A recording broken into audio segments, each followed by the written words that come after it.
पीपलिका एक बहुत ही मॉडर्न ख्यालात वाली लड़की होती है। उसकी शादी नमित से होती है, लेकिन नमित के माता पिता छम्मो और कमलनाथ बहुत ही पुराने ख्यालातों के होते हैं। अरे ओ कलमुही करमजली, अभी तक तेरा काम खत्म नहीं हुआ क्या? अरे मेरे पेट में चूहे विश्व युद्ध कर रहे हैं। अब क्या अपने काम के कारण अपने सास ससुर को भूखा ही मारेगी?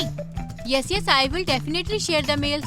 या अरे घड़ी, या करना बंद कर और यहाँ देख, वरना तेरा मुंह नोच लूंगी। Okay sure, yes sir, bye. Pipilika फौरन लैपटॉप बंद करती है और अपनी सास छम्मो से कहती है, माँ जी आपकी क्या प्रॉब्लम है? यहाँ आकर मेरी जान खाने के बजाय आप जरा एक बार रसोई में जाकर थोड़ा सा कष्ट कर लेती और चेक करती कि आखिर मैंने खाना बनाया है या नहीं। मतलब? मेरे कहने का मतलब यह है कि मैंने खाना बना दिया है और उसके बाद ही मैं अपनी ऑनलाइन मीटिंग अटेंड करने आई हूँ। लेकिन नहीं, आपको तो बस राशन पानी लेकर चढ़ना आता है मुझ पर। हाँ, अब जाइए यहाँ से, मुझे प्रेजेंटेशन बनाना है। पीपलिका भले ही वर्कaholic थी, लेकिन वो अपने काम के साथ साथ अपने घर के काम की जिम्मेदारी भी बराबर से निभाती थी। अपने सास ससुर को कोई दिक्कत ना हो, इसलिए उसने एक काम वाली बाई चंपा रख ली थी। अरे अपने हिस्से के आधे काम तो तू उस पीपलिका ने इस चंपा को ही सौंप दिए हैं। अरे इससे अच्छा तो मैं अपने नमित की शादी इस चंपा से ही करा देती। हाँ। ऑफर अच्छा है, मैं इस ऑफर को स्वीकारने के लिए तैयार हूँ। छम्मो काकी। अरे ओ चंपा चमेली, ज्यादा हवा में उड़ने की जरूरत नहीं है, अपने काम से काम रखो। और माँ जी, आपको ये बात अच्छे से पता है कि मेरे जॉब के कारण मैं घर के सारे काम नहीं कर पाती, इसलिए मैंने काम वाली रखी है। लेकिन पीपलिका बहू। लेकिन वेकिन क्या पापा जी? चंपा की तनख्वाह आप दोनों तो नहीं दे रहे ना, तो प्लीज फ्री फंड की जो सर्विस मिल रही है उसका आनंद उठाइए और मुझे अपने करियर पर फोकस करने दीजिए। अब छम्मो और कमलनाथ की शादी को पूरा 1 साल हो जाता है और कमलनाथ और छम्मो उसके पीछे अब पोता पोती देने का राग अलापने लगते हैं। अरे ओ निकम्मी निगोड़ी, हमारे मरने के बाद माँ बनेगी क्या? अरे मेरी सारी सहेलियाँ दादी बन गई हैं, लेकिन मैं ही एक अभागन हूँ जिसे अब तक ना पोते का सुख मिला है ना ही पोती का। हाँ? और नहीं तो क्या, ना जाने हमारे घर में कब बच्चे की किलकारियाँ गूंजेंगी। माँ जी पापा जी, मैं भी बच्चे के लिए रेडी नहीं हूँ। फिलहाल मुझे अपना करियर बनाना है, पहले मैं खुद को बना लूँ, उसके बाद ही मैं बच्चे के बारे में सोच सकती हूँ। अरे तुझ जैसी स्वार्थी औरत मैंने जिंदगी में नहीं देखी। तू औरत नहीं, चुड़ैल है, चुड़ैल। हाँ? अरे एक मुर्गी जब हर रोज एक अंडा दे सकती है, तो तू हमें एक बच्चा भी नहीं दे सकती? हाँ? पापिन कहीं की। और नहीं तो क्या। माँ जी ये कैसी बातें कर रही हो आप? आप चाहती हो कि जैसे मुर्गी ढेर सारे अंडे देती है, वैसे मैं भी ढेर सारे बच्चे दे दूं? हाँ, यही चाहती हूँ मैं, और तुझे ऐसा करना ही होगा, वरना देखना तू ही किसी दिन मुर्गी बन जाएगी। ये मेरे कलेजे से निकली दुआ समझ या बद्दुआ समझ। हाँ? चुप चुप बोलिए माँ जी, क्योंकि दिन में एक बार तो माँ सरस्वती जुबान पर बैठी होती है, कहीं आपकी बोली हुई बात सच न हो जाए। छम्मो मुंह बनाती है और वो अब पीपलिका को रोजाना ताने देने लगती है। एक दिन जब छम्मो बाहर से घर में आती है, तभी वो देखती है कि घर में हर तरह के अंडे पड़े हुए हैं। उन सभी अंडों को देखकर छम्मो की आंखें फटी की फटी रह जाती हैं। हे भगवान, इतने सारे अंडे, ये क्या हो गया? घर में इतनी सारी मुर्गियाँ कहाँ से आ गईं? छम्मो जब आगे चलती है तभी उसके ऊपर अंडे भी फूटते हैं और वो पूरी तरह से गंदी हो जाती है। अरे नहीं। क्या हुआ माँ जी? अरे बहू ये देख, घर में हर तरफ अंडे ही अंडे फैल गए हैं। पता नहीं कौन सी मुर्गी घुस गई है हमारे घर में। ये सारे अंडे किसी मुर्गी ने नहीं, आपकी बहू यानी मैंने ही दिए हैं।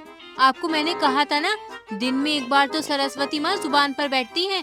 और देखिए, आपने जो कहा था वही हुआ, मैं मुर्गी की तरह अंडे देने लग गई हूँ।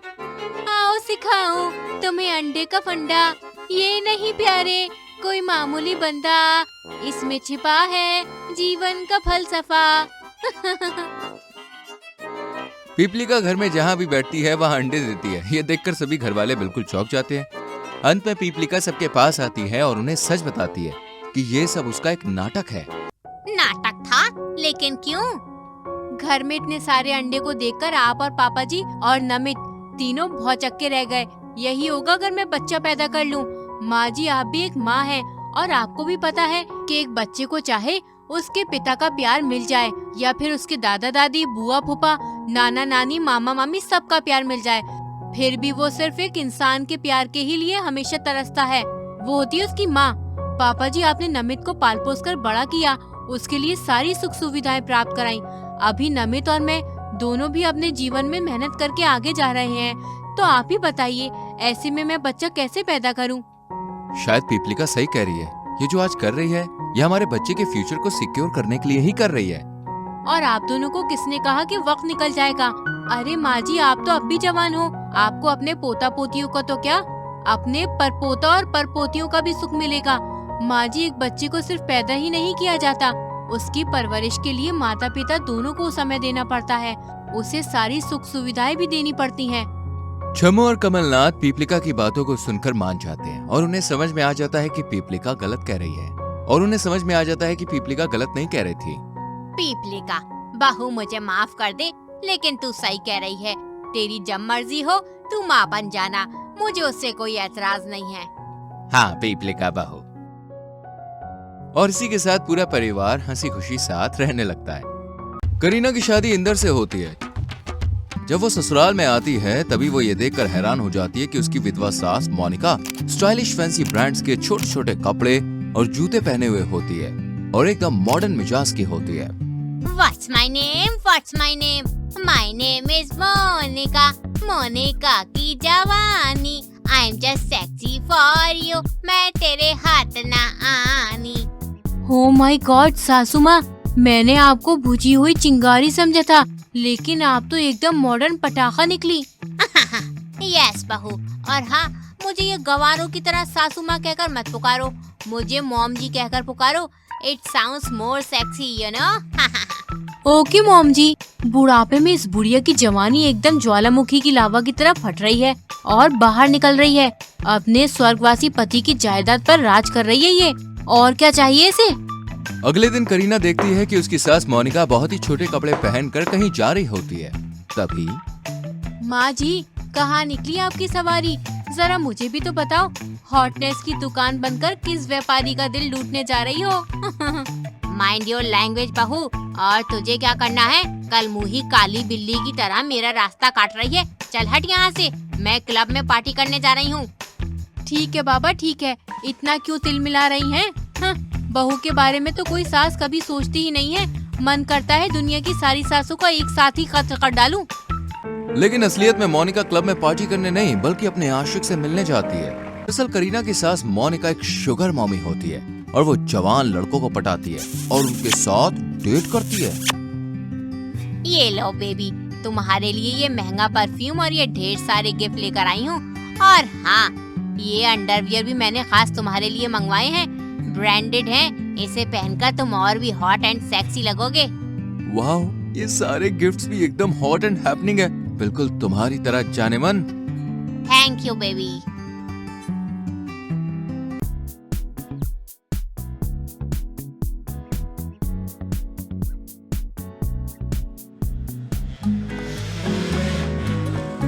मोनिका का एक बॉयफ्रेंड नहीं होता, वो ऐसे कई सारे लड़कों को एक साथ घुमाती है, उनके लिए महंगे महंगे तोहफे खरीदती है, उनके साथ 5 स्टार होटल्स में जाकर रोमांटिक टाइम स्पेंड करती है।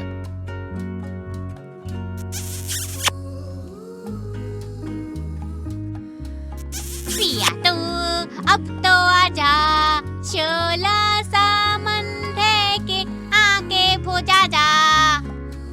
Monica, oh my darling. Monika रोजाना एकदम जवान लड़कियों की तरह बन ठन के कहीं ना कहीं जाती रहती है और हर रोज करीना उसे रोकती रहती है। एक दिन ला ला ला ला ला। हद है मॉम जी, जहाँ इस उम्र में बुढ़ी औरतें मंदिर और सत्संग में जाती हैं, आप क्लब्स, पार्टी और ट्रिप्स पर जाती हो। आज कहाँ जाने की फिराक में हो? मोनिका गुस्से से करीना के पग पर लात मारती है और करीना दूर जाकर गिरती है। ओई माँ, मॉम जी, आपके अंदर किसी पहलवान चुड़ैल की आत्मा घुस गई है क्या? कितनी जोर से मारा है मुझे। मैंने तुझे इसलिए लात मारी है ताकि तू बार बार मेरी पर्सनल लाइफ में अपनी बदसूरत सी टांग ना अड़ाए, समझी?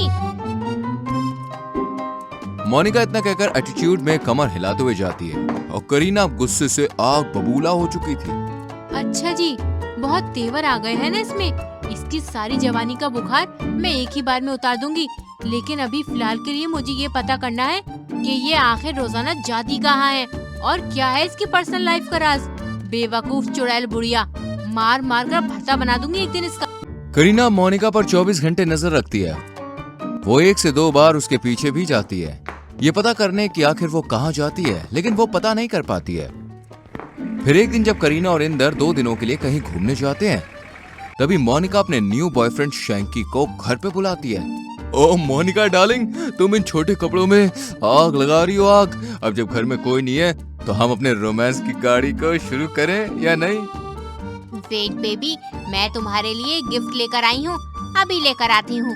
तब तक तुम बेड पर आराम करो। Okay sweetheart. लेकिन मौसम में खराबी होने के कारण इंदर और करीना अपना प्लान कैंसिल करके घर लौट आते हैं। और जब करीना अपनी सास के रूम का दरवाजा खोलती है तब वो शैंकी को देखकर बिल्कुल हैरान रह जाती है। तुम? बेबी, ये तुम्हारे लिए प्यारा सा गिफ्ट। ओ तुम यहाँ? मॉम जी, इसका मतलब ये शैंकी आपका बॉयफ्रेंड है? तभी मोनिका की बोलती बंद हो जाती है। तुम दोनों एक दूसरे को कैसे जानते हो? और अब करीना की बोलती बंद पड़ जाती है। वो एक मिनट, मैं बताता हूँ तुम्हें। एक्चुअली करीना मेरी एक्स गर्लफ्रेंड है। क्या? उतने में वहाँ पर इंदर आता है और वो शैंकी और मोनिका को छोटे कपड़ों में देखकर और करीना को उस कमरे में उनसे बातें करता हुआ देखता है तो बिल्कुल हैरान और भौचक्का रह जाता है। अरे ये सब क्या हो रहा है यहाँ? मॉम, ये सब क्या है? कौन है ये लड़का और कौन किसकी एक्स गर्लफ्रेंड है? मोनिका, शैंकी और करीना तीनों की सिट्टी पिट्टी गुम हो जाती है।